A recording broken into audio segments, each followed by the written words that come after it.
So my name is Coach Andre. I am currently the coach at Sierra Canyon. I'm sure if you guys watch Instagram or docuseries, like you know who I am. But that wasn't where I got my beginning. I actually played basketball at Cleveland High School, which is right down the street. You went to Cleveland? Yeah, Cleveland. Let's go, Cavaliers. I went to Cleveland. I played there for 4 years. At that time, we were one of the probably top 15, 20 teams in the country. And when I started out in 9th grade, I played JV because everybody was so good. I took that as an opportunity to learn because the varsity guys were so good. Every day that I was able to get into practice with them, scrimmage with them, go to war with them, it made me better. And then my sophomore year, I played varsity, and then as a junior and senior, I became a starter. But in my 4 years at Cleveland High School, 16 of the players on our team went to Division I, and then 2 or 3 went on to Division II. After I left Cleveland, I went on to play at Cal State Northridge, which is also right around the corner. I was a 4-year starter at Cal State Northridge. In my 4 years, I was able to break multiple records. I broke the scoring record, I broke the assist record, I broke the steals record, I broke the free throws attempted record and free throw made record in that 4-year period. So I say all that to say that if you work hard, like you can do anything that you set your mind to, right? Because not only was I competing with other players, but I was also competing with myself because I was born different, right? So all of us have things that we have to deal with within ourselves. All of us have differences. My difference just was something that was physical and something that people were able to see, right? So on my left hand, as you guys can see, I was born, my hand was in a clump. So I had to have 5 or 6 surgeries in order to open up my hand, right? And nobody thought that I was going to be able to play at the next level. I actually had some of my assistant coaches at my high school tell me that they didn't think that I was going to be able to play, that I wasn't going to be successful. Thank God I didn't listen to them, and I just listened to myself and just continued to fight and continue to work. You know, for me, I felt like in order for me to be able to compete with my left hand, I had to do twice as much as somebody else that had a full regular hand, 5 fingers. So I put double time into handling the ball, right? I also have like Jedi mind tricks. You guys know Yoda, Master Yoda? So I had Jedi mind tricks, right? So because I knew people knew about my hand, right? I would always bring the basketball up the court in my left hand.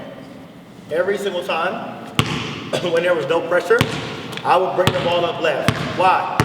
Somebody tell me why would I want to keep it in my left? To prove coaches wrong. Prove coaches and players wrong, but why else do you think? So if I'm bringing up the ball and you're playing defense on me, most likely you're going to make me what? Try to cross over and make a move. If I do that, what hand am I going to? Your right hand. Strong hand, right? So I had to play tricks with the team, the other team, and other players in order to be successful at what I was trying to accomplish. So I say that to say, sometimes you have to be unorthodox in how you achieve a dream that you want to have. Sometimes you have to do the opposite of what other people are doing, right? There's a lot right now of people who are playing AAU basketball, and they're playing, I'm gonna say, in their high school career in the AAU circuit, they might play 400 or 500 basketball games. And when they get to college and NBA, they are getting injured, people are getting hurt, careers are being ended because you're putting so much wear and tear on your legs. I would say spend much more time in the gym training than you are trying to play games. And it's very hard to do that, especially when you're your age, because you see your friends posting things on Instagram and showing highlights, and you want to go do those things. But for me, I think it's better to go into the lab, right, and to dive into what you have to do to be better, to work on your skills, to work on your shooting, right? The reason why I was able to make lots of free throws is because I sat in an empty gym put long hours working on my routine and making free throws, right? Like I have a routine. If I go over there and start shooting, if I shoot 100, I'm making 95, 96 because I just have a routine, right? So the extra work that you put in, the commitment that you put in, the self-love and self-respect that you have as you put in that work, I think that's the thing that is going to push you over the top and get you to the next level. So after I left CSUN, I went into business. I wanted nothing to do with basketball. So I started working at Warner Brother Records. Then I left there and I went to a bank and started working at a bank. And fortunately for me, my boss at the bank loved sports. So every day, instead of working, he and I would go outside and talk about the newspaper. Anything that was in the newspaper, sports related, we would talk about it. And so it was cool for me because I was making money, basically talking to the manager, right? Having a good time while other people were in working. So probably about a year after I was working there, the job at Cleveland High School opened up. And I didn't know it, but my bank manager had read it in the paper, and he encouraged me to go and apply for the job. And I was like, no, I want nothing to do with basketball. I don't want to interview. So he was like, all right, I'll make a deal with you. If you go interview, you don't get the job, if you come back here, I'll promote you to manager, right? I'll give you a promotion. So, and then he said, I think you need interview experience because some of you might not know when you interview for some jobs, like there's a group of people asking you questions, not always one person. So he wanted me to have interview experience with the group. So I went, I interviewed, I ended up getting the job, and from there it's history, right? Because I was probably one of the youngest coaches at the time. I was 24 years old when I became a head coach. I think now that's probably unheard of, right? Especially a head coach at a very prominent basketball school. When I got to Sierra Canyon, every time that I played a game, they would have on the screen, first year coach, right? But that was first year coach of Sierra Canyon. But prior to getting to Sierra Canyon, I had already been a coach for 15 years, right? So they were giving me kudos for being so good after 1 year, not really knowing that I had been putting in the work behind the scenes for 15, 16, 17 years, right? I coached at Cleveland for 2 years. Then I went back to CSUN where I played. I coached at CSUN for 2 years. I left there because I started having children. And you guys may not know, but as a D1 coach, you travel a lot. So you're on the road all of the time. Scouting, games, all kinds of things that takes you away from your family. So I decided to leave there, go back to Cleveland. I became dean of students there, and eventually became a basketball coach again at Cleveland. Some of you guys might know Swaggy P that played for the Lakers. Mm-hmm. Yeah, I coached him at Cleveland High School. So that was my first pro that I ever coached. After I left there, I went to coach girls. I created a girls club team, and probably from that team, probably 6 or 7 girls have gone pro from that team as well. And then I went back to the boys at Oaks Christian. I started coaching at Oaks Christian for a couple years, won my first championship there, and then I left Oaks Christian and came to Sierra Canyon. Since I've been at Sierra Canyon, we've won four state championships, 3 CIF championships, 2 or 3 regional championships, and we have sent, I'm gonna say, me personally, I have 7 or 8 guys that have been drafted to the NBA since I've been coaching at Sierra Canyon. Prior to me getting the job, I was the associate head coach, and I think about 3 or 4 of those guys were NBA guys, and several of those guys are playing overseas as well. So it has been a very, very wonderful ride for me at Sierra Canyon. But before I got to Sierra Canyon, I put so much work in, right? It is before I got there is when I was establishing my roots in the ground and setting the foundation for what I needed to do, how hard I needed to work, how hard I needed to study. All right? Some of you guys might think that like the classroom is the only place that you really have to study. The basketball court is a place that you really have to study. So the habits that you guys have in school will carry over into basketball because we scout. So every team that we play, if we were playing you guys, I would know everything that you did. I would know your height. I would know, are you left-handed? Are you right-handed? I would know, can you shoot? Can you dribble? How well do you play defense? Do you rebound?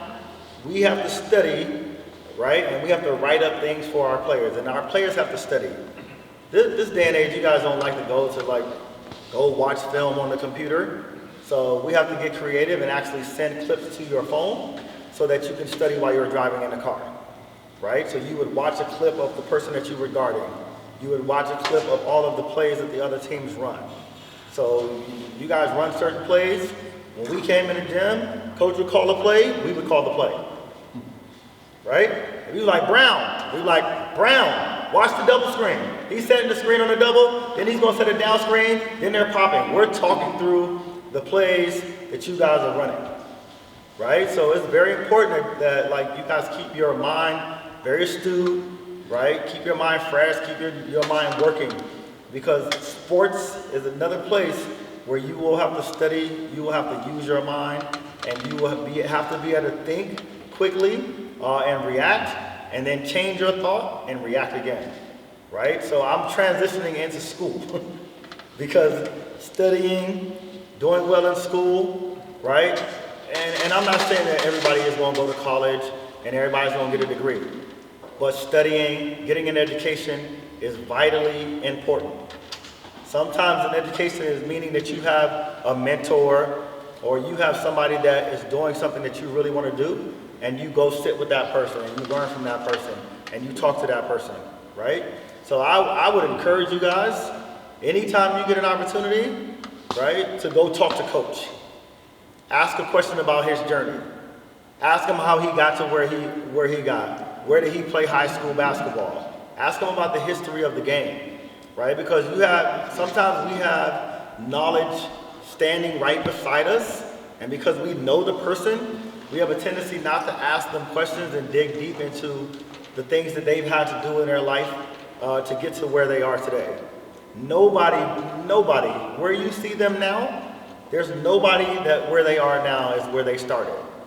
Everyone had to start from a foundational place and build and learn and hit obstacles and then find a way to get over, to get through, to get under the obstacle that's in your way, right? Great players, great people only get better when they hit obstacles.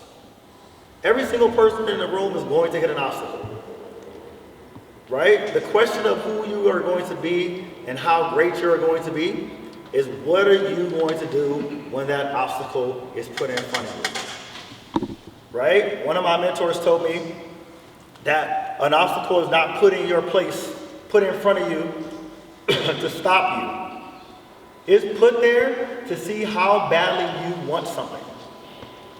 So are you willing to get around that obstacle, over that obstacle, under that obstacle? And in some instances, you have to run through that obstacle in order to get to the things that you want to achieve in your life, right? So you are going to hit those obstacles, right? The more you talk to people, your parents, your aunts, your uncles, try to learn as much as you can from them about the things that they had to endure and the things that they had to deal with as they were growing, so that you don't have to go through the same situation that they went through, right? They say a smart person is a person that learns from their own mistakes, but a wise person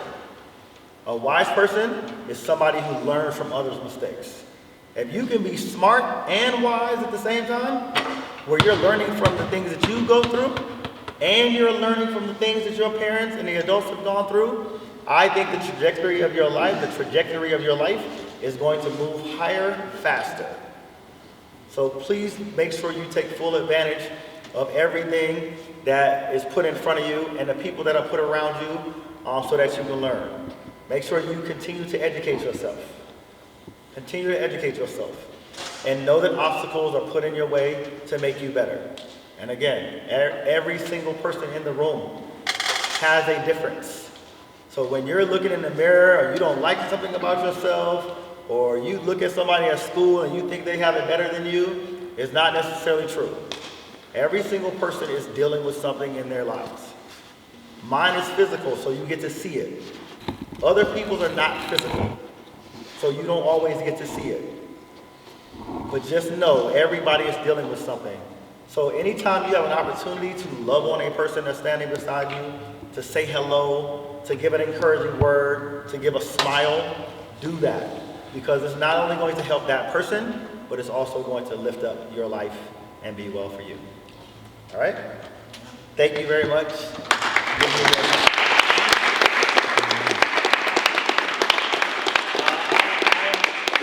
I am open to questions if you guys have questions about anything, any of my coaching, any of my players, anything. How long have you been a coach for Sierra Canyon? This past year was my 6th year as head coach, but before that I was 2 years as associate head coach. Yes, sir. And then, did you coach Ronnie? What do you think?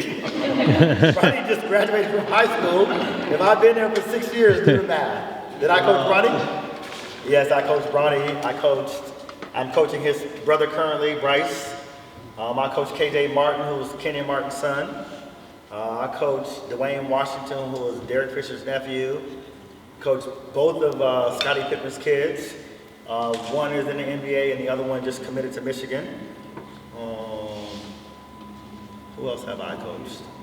NBA guys, BJ Boston that plays for the Clippers.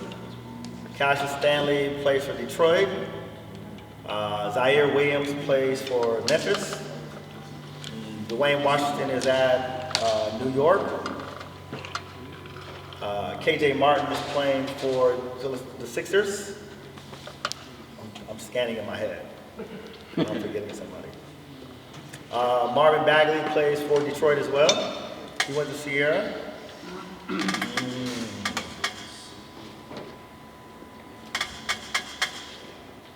Kid from Chicago, what's his name? Joanna's son? UCLA, kid from Chicago. Amari Bailey. Amari Bailey. Yeah, Amari Bailey plays for Charlotte Hornets right now. Yeah, it's a lot of them out there. We have probably about 6 or 7 players playing overseas right now, and 7 more in college. Any other questions? Yes. How do we get into Sierra Canyon High School? How do you get in? Yeah. All right, that's a great question. so Sierra Canyon, you have to go through an application process, but the wonderful thing about Sierra is that we give financial aid. We give lots of money in financial aid, so we're need-based financial aid. But I will tell you, the application process for next year starts in November, December. So you got to make sure that you if you go to the website, SierraCanyonSchool.org, and you click on admissions, it'll give you all of the details and information, and it'll tell you when you have to apply, all the things that you have to do to apply to get into school. And I'll let you know about the financial aid and all Yes, you have to do an application and financial aid application, and then they'll run your numbers, and they'll give you a kickback and let you know what the number is that they can support with. I think that is something that we have to do because, right, minorities don't always know how to get into private schools, and we think that we can't afford it, but they do give help, a lot of help. So I would encourage you guys to not just look into Sierra Canyon, but all of these private schools that are around here, they help. So follow-up question, besides all these private schools, Sierra Canyon, what other public schools would you recommend for basketball and stuff? I heard Burbank, Taft, Kennedy have a good basketball team. Do you recommend any of those? Or am I wrong? I don't know. That's why I'm asking questions, right?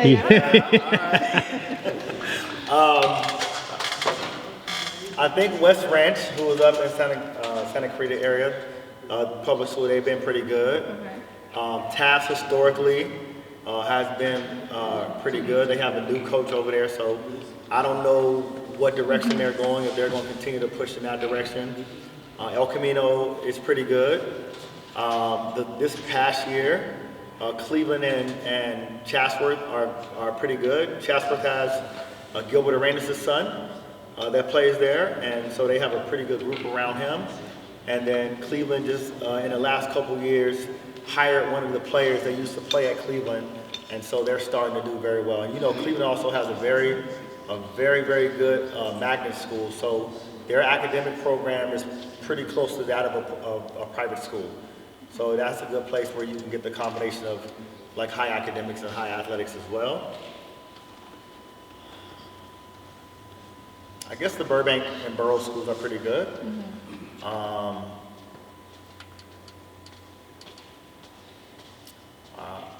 I'm outside of the public school world now, Yeah. so Okay. now that I'm private, but yeah, I think those schools are pretty good. All right, cool. Thank you. Yeah. Anybody else? I got a question for you. How do you think your basketball career would be different if you played today? For example, I have a friend named Chris Staples. He's a high jumper, and he's made a career just on being able to jump 55 inches. And literally, he's making tons of money just doing YouTube now. So to me, it's interesting now because I feel like the youth now have opportunities that I'm 35, but when I was there was no YouTube, there was no Instagram, Yeah. all these platforms. So how do you think your trajectory would be different if you played in today's era with all the social media? So I think that there's much more advancement in technology and social media to be able to market yourself, right? So I think that, you know, being out, California is one of the states that they allow high school kids to make NIL money. Oh, Right? So as a high school kid, you may not even be great in basketball, but if you really know how to like build a brand and you can create a number of followers on Instagram, right? Then you can start making money from your image and your name in California. So last year, Bronny made $7 million as a high school kid through his NIL deals. wow. High school. Yeah. High school. Yeah. So to answer your question, I would say I would be better. My trajectory would be better, but also I'm gonna also say that I'm a small guard, and the NBA and college is not really built for small guards anymore, right? My point guard this past year was 6'5". Wow. Point guard was 6'5", Wow. right? Yeah. And in the NBA, point guards are 6'4", 6'5", 6'6", 6'7". So today's game is not really built for the small guard. But if you are a small guard, you better be able to defend 94 feet. You better be able to handle the rock, and you got to be able to shoot jumpers, right? Because if you can't do that, you're not going to make it because the game is just so big right now. So, but you know, I think that with all the technology, I mean, kids are training at a level that we didn't train, right? They actually have private trainers that they're, you know, working on their game every day. I think it's kind of like catch-22 because we grew up playing against each other. We weren't really shooting, but like I'd be like, let's go play one-on-one, pickup game, right? Like, so I think, you know, it's just a difference in how they're working on their skill. So, yes. So what do you think of Granada Hills opposed to Northridge Academy as far as the basketball? I know nothing about Northridge Academy. I'm gonna just say that honestly. Granada Hills traditionally is a very good basketball school. I know that, you know, the guy that was coaching there before was very good, Don Laparena, but I think he's gone. I don't know who's there now. So I really can't answer that question honestly to say which one is better. Fair enough. Yeah, I can't. But I will find out, and then I'll get to Vinny and let you know. Because I can definitely find out quickly about that. So you talked about going to CSUN and then you did college ball basically. When you were going there, what did you study and how have you been able to use your degree Good question. into what you're doing now? Because you talked about banking and then coaching. I studied, well, I did study part of banking, but so when my undergrad degree was in Pan-African Studies, just because I felt like, you know, in order for me to grow and traject at the level that I needed to traject, I wanted to know myself. I wanted to know my history. I wanted to know like the foundation of what some of my people did in the world. So, you know, my undergrad was in Pan-African Studies, but then I got 2 master's degrees. One is in, I should also say that I also minored in business. So that's where the banking stuff comes in.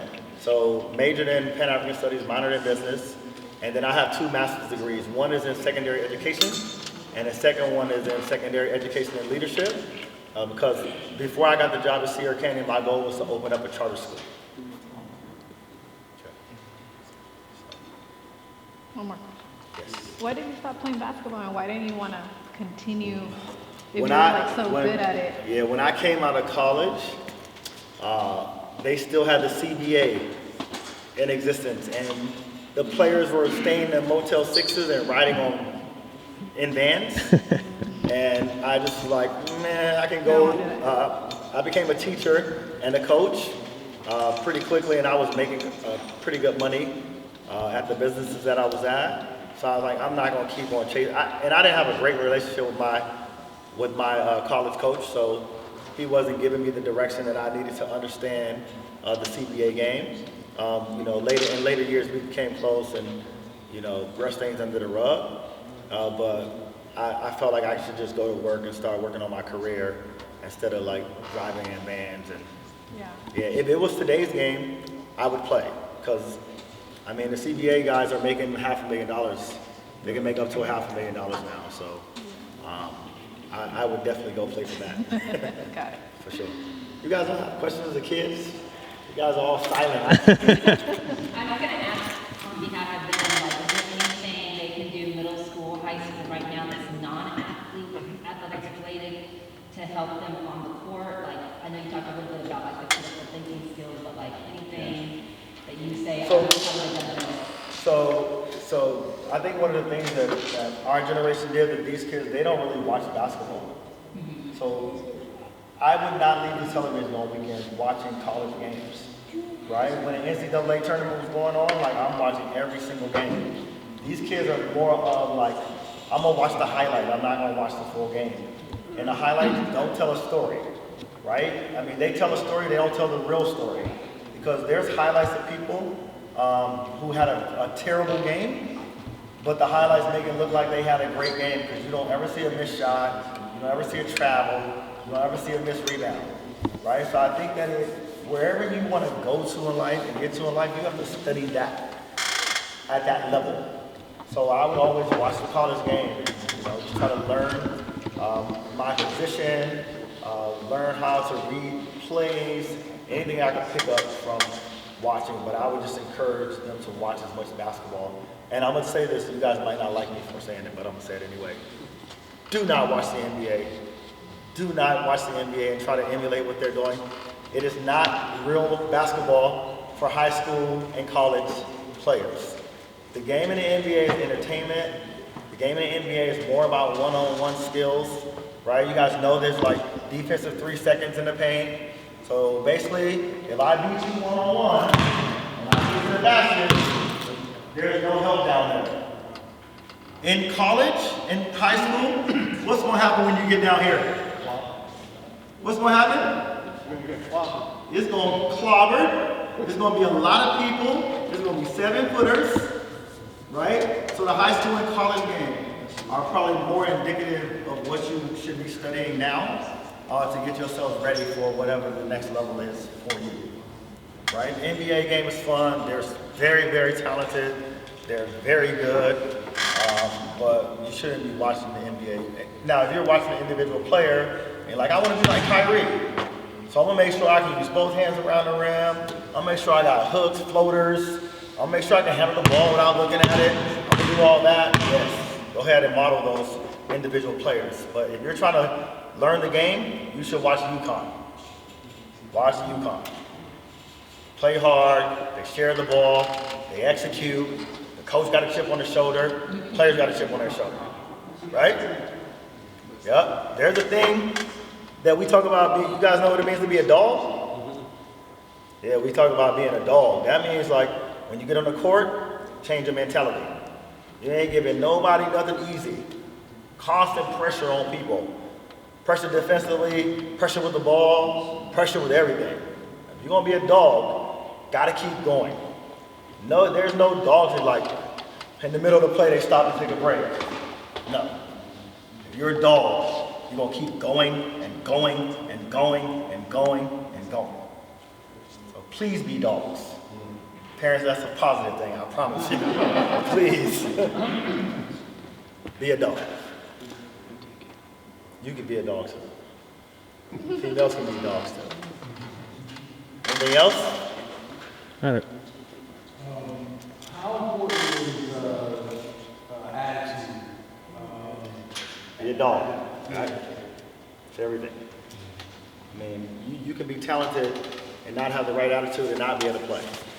Right? I think if I'm gonna choose a player, average skill, great attitude, great skill, on attitude, I'm taking him. Average player, great attitude. Big heart, all the time. Over the prima donna that can just shoot it, don't want to get gritty and dirty, right? Like what we do, like the higher level of high school, it's hard. So if you don't have a dog in you, like you're gonna get hit by a screen, you're gonna fight off that screen, you're gonna get hit by another screen. You don't have the attitude and the like dog in you, people are gonna be getting layups and wide open shots. And at our level, you lose games if people aren't willing to fight. Gotta have a good attitude, right? They are players who are so good that coaches are gonna look past their attitude because they're just so good. But if you, as a coach, I'm like, I'll take the attitude, right? I mean, one of the things they talk about is like, are you better than your problems? Right? Are you more talented than the problems that you bring to the table? Some people are. So you gotta deal. Amari Bailey. Yeah, I mean, when Kobe year, he probably averaged 35. I'm gonna have to deal with everything you bring into the table. I gotta help you make sure you get to class. I gotta wake you up. You know what I mean? I gotta make sure you're doing everything you need to do because you're able to score 35. Not everybody's like that. When you're trying to build a great team, you want everybody on one accord. Everybody getting to practice on time. All this stuff matters. Getting to practice on time, being in your uniform, having your shoes tied, not being out of dress code, not getting in trouble in school.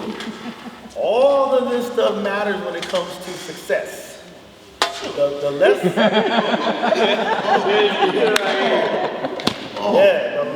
less I have to deal with disciplinary problems, the more I can focus on building team, the better. So all of these things, are you doing your homework? Are you getting to school on time? Are you getting to practice? So if I were running the practice, I don't know what time coach told you to get here. I think 3 of you guys came in late. I think he made you guys run because that's your regular warm-up. But if it were me and 3 people were late, that warm-up would have been doubled. We wouldn't even get to practice. We wouldn't even start practice until 30, 45 minutes in. Because I'm running for every single person, every person that was late, every minute that they were late. So it ain't just like, oh, you were late 5 minutes, like you were late, so we're running. No, you were late 5 minutes. We're running for every minute that you were late. And if it was 3 people late, it's going to be 20 minutes of running. And trust me, it's going to be a beast. So practice is going to be a beast that day, right? Culture is very important. So the culture is how the group operates, how the business functions. And if there's one person that's outside of the culture or trying to break the culture or trying to buck the system, it's going to affect the way that the entire program runs. So sometimes you have to get rid of the cancer, and even if that cancer is one of your greatest players, there's a thing called addition by subtraction. So you gotta get rid of the cancer so that you can run smoothly, function better, and give yourself an opportunity to win.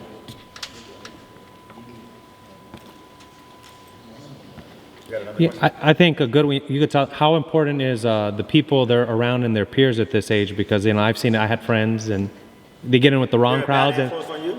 No, thankfully, I never went that route.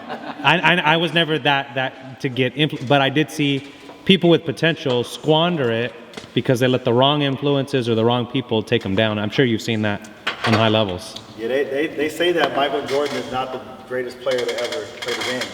Right? Some people argue that Len Bias was the greatest to ever play. They probably don't know who that is. I'm going to explain okay. that to them.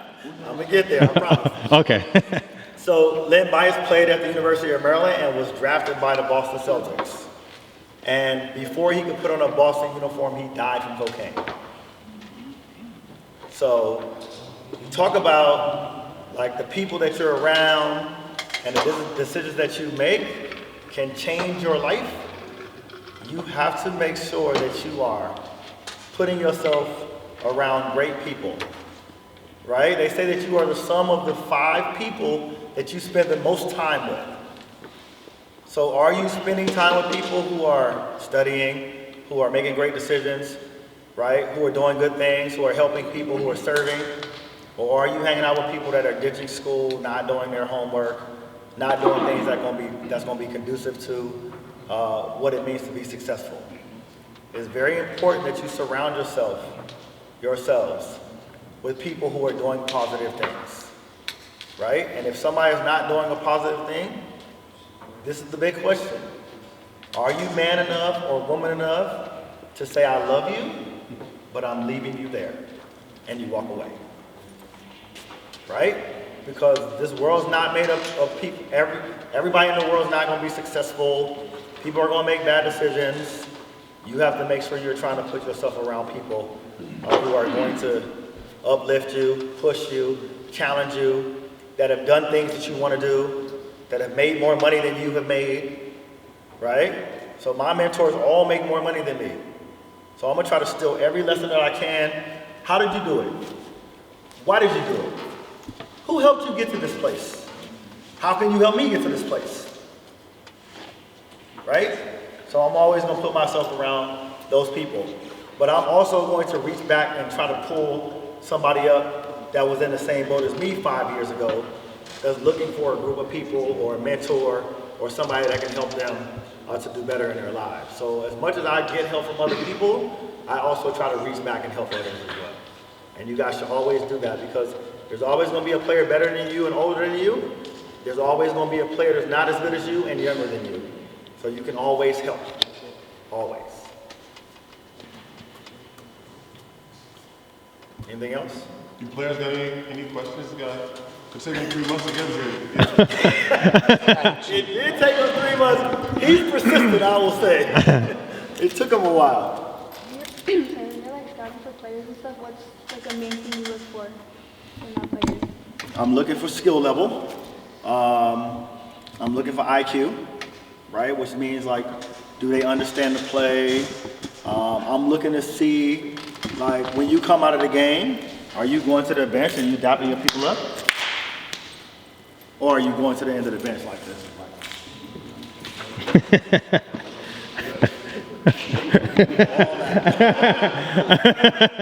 All of it. I'm looking for all of that. If I could like get to know the parent, right? I want to know who the parents are. I want to know how the parents are treating you. How are you treating your parent? How are you reacting to your parent when they say something to you? So I need to see as much as I can, because like we talked about earlier, it's not just about how well you play. It is how well you lead, how well do you fit into the system, how well are you going to study. We just try to pick up as much as we can about everything, right? Talent is important. I'm not even going to look at you if I don't see that you're talented. But once I see that you're talented enough, then I'll start like doing background and looking at everything else. Somebody else have their hand up? Yeah. What's like Sierra Canyon's education like? Is it good? Yeah, I work there, so I'm gonna say yeah. My daughter actually went to Sierra Canyon, so it was a great education for her. I think Sierra Canyon is the perfect balance of like academics, like arts, athletics, and culture, right? Like, not a lot of cliques, everybody is cool and connected. There's a great like like balance and diversity, but academically, we do very well. We send about 96% of our kids go on to higher level education, and the others go to trade school, things like that. So I would say it's pretty good. If I could go back to high school, I would go to Sierra Canyon, although I love Cleveland. Yeah, Cleveland was good. Yeah. What else, people? Who do you think is better, Ronnie or Bryce? Who? Bronny is better than Bryce. Bryce is bigger than Bronny though. So Bronny is 6'2", Bryce is probably close to 6'5". Wow. And Bryce has another year of high school. Excuse me, another year of high school. So we'll have to see after this year is over who's better. Bryce shoots it very well. He has intangibles that you can't teach. He'll do things in the game that, like where'd that come from? He can jump in the air. He'll just turn around in the air and make a layup. Like, where did that come from? Because his instincts are so good. But I think the more he trains and plays defense and does those things, he's gonna be good. He's gonna be good. Yes. Like you talked a lot about how you were struggling when you were, trying to play the game and stuff. What encouraged you? Like what pushed you and kept you going? I was just always trying to prove that I was good enough, equal to everybody else. So I was like, I'm just gonna work hard. I wanted to make sure that I made enough money to be successful in my life. So I felt like the things that I did on the basketball court was going to translate into my work. So I wanted to make sure I was, like, I think that me being born this way gave me the drive to be successful in other areas of my life. Because everything that I had to do, to feel like I could compete on the court, it taught me how to fight, how to be disciplined, how to outwork every single person that I was around. And I just took those things into other areas of my life. So I think it's just like the work ethic and the drive and the ability to keep going no matter what. One last question, anybody? So, No. oh, sorry. Okay. No. No, go ahead. You had two? No. I'll come back to you. I'll come back to you. Has there any player has called coaches on? Yes, sir. A lot of them. Yes. Listen. Elite players are elite because why do you think they're elite? They think they know it all. Right? They think they know the answer to everything. So sometimes you have to prove to them that you know a better answer than them. So they're not just going to take your word for it. Sometimes you have to make them see that what you're telling them is the truth. I think you have to really make them feel like that you love them and care about them. Right? They say people don't care what you know until they know that you care. So you have to keep on pushing them and making them try things. As a coach, you have to find out how to work with personalities, how to blend teams together. People come to you from other places that they have bad habits, right? They're not used to being disciplined. So sometimes it's hard work to, break habits and to mold and teach. But I think that's why I do what I do. If it was easy, I wouldn't be doing it. Right? I want to help as many people as I can to come from a lower place and get to a higher place. And sometimes when you come from a lower place, discipline, work ethic, it's not always there. You have your attitude. Sometimes because you have to fight to survive, you fight everything. You fight everybody. And so you just slowly love them into trusting you. And then you just start teaching and try to help and love and do the things that you can. But yeah, there are people who are hard to coach. But once you break through, sometimes those are the greatest success stories, and those are the people that go on to do great things. Thank you. No, I'm gonna get her. Oh, sorry. She a Cavalier. Quick, really I'm gonna quick. give her So, another. As She a a Cavalier. coach, when coaches are scouting for, when they're getting when players are getting scholarships for college or going into the NBA, how is that process? Do you just look at a player play one time and be like, oh, I want him on my team? How does that process work? So if a college coach If I went to a game and I was a college coach and I saw him play and I liked the way that he played, I would watch him 100 times. Right? Yeah, no. Like, not only would it be me as the head coach, but every assistant coach is out on the circuit watching, and I would have a list of people that we're watching, and we would all make sure we watched, and then the head coach would make a decision and say, yes, he's good enough, we're going to offer a scholarship, and then you start calling and talking to parents and seeing if they fit your system and fit your culture and do all things. It is a very lengthy process. Lots of film, lots of watching in person, lots of phone calls, a lot of it, bringing them to campus, seeing how they react to your other players and if they fit into your family. It's a lot. Not one time, a lot of times. Actually, I got a quick question. Kind of going off of what she says. Can you tell them about, because everybody thinks the NBA is the end-all be-all, but there's other options, as we know. So can you talk a little bit about some of the other routes or paths that other players take and can take? So we say that you are a pro if you play anywhere and get paid. Anywhere that you play and you get paid, you are a pro, right? So there are people who are going to be NBA pros. There are people who are going to be G League pros. There are people, now they even have the Big Three. You can get in the Big Three and you can get paid to play. I think the Big Three offered Caitlin Clark $5 million to play, right? In the off season. Like, she would play her WNBA season. There'd be one, carryover where she would have to miss one game from one league. And then she would go into the 3-on-3 league and get paid $5 million to play for 2 months. Wow. But you can go to Australia. They have a wonderful pro league.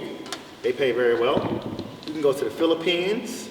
The PBL is a wonderful league. If you go to the Philippines, you're going to see billboards, banners, anything you can think of with their players posted all around the country. You can go to Italy, Lithuania, France, Africa, anywhere that you can think of these days, you can go somewhere and play professionally. One of my players is playing professionally in Iceland right now, making a nice living, tax-free money. He's living up there for nothing, and he's going to get to bring a nice chunk of change home, right? So yes, please strive to make the NBA. Strive to make the WNBA. But if you don't, right, there are a lot of other leagues and a lot of other places that you can get paid to play basketball and make a career of it. So lots of opportunities out there. And then look, if you love the game so much and you're not good enough to play, there are people who make hundreds of thousands of dollars filming. They make hundreds of thousands of dollars breaking down tape. Hundreds of thousands of dollars talking about the game on television, millions of dollars talking about the game on television. So there are things that you can do in and around the game that can make you lots of money and allow you to have a wonderful, wonderful life. I have a wonderful life in basketball, a wonderful life. You can do it too, for sure. All right, thank you guys. Okay. I want to take a picture with you guys. Can you guys come up?